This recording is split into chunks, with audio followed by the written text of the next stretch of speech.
रात का सन्नाटा चारों ओर फैला हुआ था। ट्रक हाईवे पूरा सुनसान था। चारों ओर ठंड से हाड़ कपा देने वाली ठंड चल रही थी। हाईवे के चारों ओर घना जंगल था। उसी हाईवे पर एक मर्सिडीज दौड़ रही थी। उसमें 3 लोग सवार थे, राहुल, निधि और उनकी 10 साल की बेटी तानिया। राहुल अपने दोस्त सैफ के घर ईद की पार्टी में शामिल होने के लिए गया था और पार्टी करके घर लौट रहा था। निधि ने मुस्कुराकर ड्राइव करते हुए राहुल से कहा, कुछ भी कहो राहुल, आज तो ईद की पार्टी में मजा आ गया। हाँ, मेरा दोस्त बहुत ही बिंदास और हंसी मजाक करने वाला व्यक्ति है। मैंने देखा उसके घर पर शहर की एक से एक बड़ी हस्ती थी, मगर फिर भी वो उन सबको इग्नोर करके हमें इम्पोर्टेंस दे रहा था। हाँ, देगा क्यों नहीं, आखिर मेरा दोस्त जो है। सच में राहुल, अमेरिका से इंडिया लौटकर बहुत अच्छा फील हो रहा है। वैसे तुम्हारा दोस्त सचिन अभी तक नहीं आया अमेरिका से? निधि की बात सुनकर राहुल चौंक कर बोला, ओह शिट यार, उसका फोन आया था कि वो इंडिया आ रहा है। उसने बोला था कि मुझे एयरपोर्ट पर पिक कर ले। निधि बहुत नाराज होगा वो। कोई बात नहीं, उससे बोल देना कि तुम्हें बिल्कुल याद नहीं रहा और फिर तुम्हें सैफ की इनवाइट की हुई ईद पार्टी में भी तो शामिल होना था। निधि ने इतना बोला ही था कि उसकी बेटी तानिया ने अपनी माँ की ओर देखकर कहा, मुझे भूख लगी है माँ, और प्यास भी। तानिया की बात पर निधि ने बुरा सा मुंह बनाकर उसकी ओर देखकर कहा, पार्टी में तो इतना खाया था तुमने, फिर भी भूख लगी है।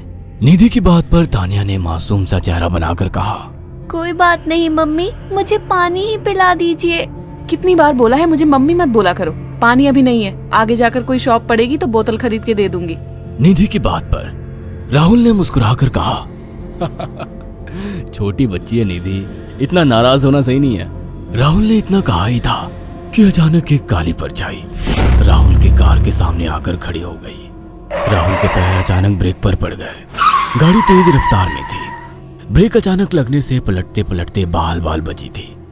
राहुल के चेहरे पर भयानक ठंडी में भी पसीने की बूंद टपकने लगी। वो दोनों कार से बाहर निकल आए।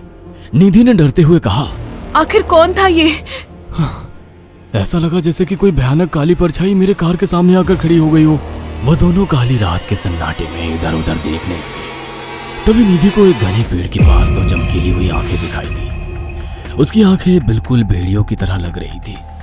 निधि ने चीखते हुए राहुल से कहा, राहुल देखो कौन है वो, जल्दी से गाड़ी में बैठो, मुझे बहुत डर लग रहा है। राहुल ने उस तरफ देखा तो उसके रोंगटे खड़े हो गए।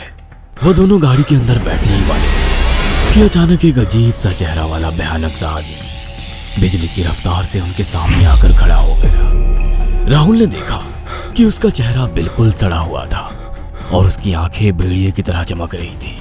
उसके लंबे लंबे बाल उसके कंधे तक आ रहे थे और उसके दांत भेड़िए की तरह बाहर की ओर निकल रहे थे। हाथों की जगह नुकीले पंजे थे। राहुल को देखकर अजीब से अंदाज में हंसने लगा, मगर जैसे ही राहुल की नजर उसके कपड़ों पर गई, राहुल की आंखें फटी की फटी रह गई। वो हकलाते हुए बोला, भाईजान, भाईजान, मुझे माफ कर दो, मुझे छोड़ दो।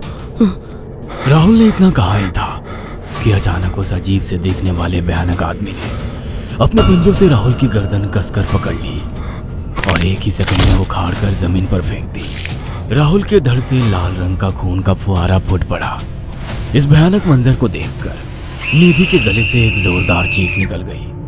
निधि इससे पहले भागती कि अचानक उस भयानक दिखने वाले आदमी ने निधि को पकड़ लिया और अपने नुकीले पंजे उसके पेट में गड़ा दिए और उसकी अतड़ियां बाहर निकाल दी। निधि की एक दिल दहला देने वाली चीख सन्नाटे को चीर गई। अचानक हवा का एक बवंडर उठा और वो भयानक सा दिखने वाला व्यक्ति देखते ही देखते बवंडर के साथ गायब हो गया। तानिया ने डरते डरते निधि के मोबाइल से पुलिस और सैफ को बुला लिया और कुछ ही देर में वहां चारों ओर पुलिस की गाड़ियां थी। पुलिस ने राहुल के दोनों दोस्त सैफ और सचिन को वहीं बुला लिया। इंस्पेक्टर अर्जुन ने दोनों से कहा, मैंने ऐसी हत्याएं अपने करियर में कभी पहले नहीं देखी। ये काम तो ना किसी जानवर का लगता है, ना ही किसी इंसान का। सचिन कपकपाती हुई आवाज में बोला, आप कहना क्या चाहते हैं? कुछ कह नहीं सकता। जिस किसी ने भी इन दोनों को मारा है, उससे एक बात तो साबित होती है कि वो इन दोनों से हद से ज्यादा नफरत करता था। अब सारी सच्चाई तो ये बच्ची ही बता सकती है। इतना बोलकर इंस्पेक्टर अर्जुन तानिया के पास चला गया, जो बेहद डरी हुई थी। तानिया ने आंखों देखी सारी घटना इंस्पेक्टर अर्जुन को बता दी। तानिया की बात सुनकर इंस्पेक्टर अर्जुन कंफ्यूज चेहरा लेकर मोबाइल पर किसी से बात करने लगे। सचिन इंस्पेक्टर के पास आ गया और सैफ भी डरता हुआ इंस्पेक्टर अर्जुन के पास आकर बोला, क्या हुआ इंस्पेक्टर? तानिया ने क्या बताया? उसने जो बताया वो काबिले यकीन नहीं है। उसकी बात पर किसी भी तरह से यकीन नहीं किया जा सकता। फिर भी कुछ तो बताया इंस्पेक्टर। हाँ, उस बच्ची के मुताबिक एक भूत ने निधि और राहुल को बड़ी बेदर्दी से मारा है। इंस्पेक्टर की बात सुनकर दोनों बुरी तरह से चौंक गए। क्या मतलब है इस बात का? बच्ची बेहद डरी हुई है। हम आगे की तफ्तीश जारी रखेंगे। निधि और राहुल तो चले गए, अब तानिया को मैं रख लूंगा। नहीं, राहुल मेरा अच्छा दोस्त था। तानिया अब मेरे साथ रहेगी। देखिए, बच्ची के माँ बाप अब इस दुनिया में नहीं है और आप दोनों भी शादीशुदा है। मुझे नहीं लगता कि आप दोनों बच्ची की सही से देखभाल कर सकते हैं। मेरी कोई औलाद नहीं है। मैंने अपनी पत्नी को फोन कर दिया है, वो भी IPS ऑफिसर है। ये बच्ची आज से मेरे साथ रहेगी। उसका मासूम चेहरा मेरे दिल में उतर गया है। अब तुम दोनों जा सकते हो। पूछताछ के लिए मैं जब भी तुम्हें बुलाऊं तुम दोनों आ जाना। इंस्पेक्टर ने यह बात बोली ही थी कि अचानक वहां पर मौसम बदल गया। चारों ओर काली घटाएं छा गई और एक भयानक बवंडर उठा और देखते ही देखते सब पुलिस वालों के सामने वो भयानक चेहरे वाला आकार सबके सामने खड़ा हो गया। उसको देखकर सबके रोंगटे खड़े हो गए। देखते ही देखते उसने अपने भयानक पंजे सैफ की आंखों में डालकर उसकी आंखें निकाल ली। सैफ ने चीखते हुए वहीं दम तोड़ दिया। उस भयानक आदमी को देखकर सचिन उसके पैरों पर गिर गया। तुम तो भाईजान से कपड़े पहने हो। मैं समझ गया, तुम भाईजान हो। मुझे माफ कर दो भाईजान, मुझे यहाँ से जाने दो। मैंने कुछ नहीं किया था। वो भयानक चेहरे वाला गुर्राते हुए बोला, बता इन सबको कि ये सब इतनी भयानक मौत क्यों मरे। सचिन दौड़ता हुआ इंस्पेक्टर अर्जुन के पास गया और बोला, मैं जानता हूँ इसने इन तीनों को क्यों मारा। इसका नाम भाईजान था। जब ये जिंदा था ये किसी का भाई किसी की जान था। बहुत साल पहले ये हम सबका बहुत अच्छा गहरा दोस्त और बिजनेस पार्टनर था। ये सबकी बहुत मदद किया करता था। इसकी प्यारी सी बेटी थी तानिया, जो इस वक्त कार के अंदर बैठी हुई है। ये इसी की बेटी है। भाईजान अपने सारे पैसों से एक बहुत बड़ा हॉस्पिटल खोलना चाहता था जिससे गरीबों का मुफ्त इलाज किया जा सके, मगर हम तीनों इसके लिए तैयार नहीं थे।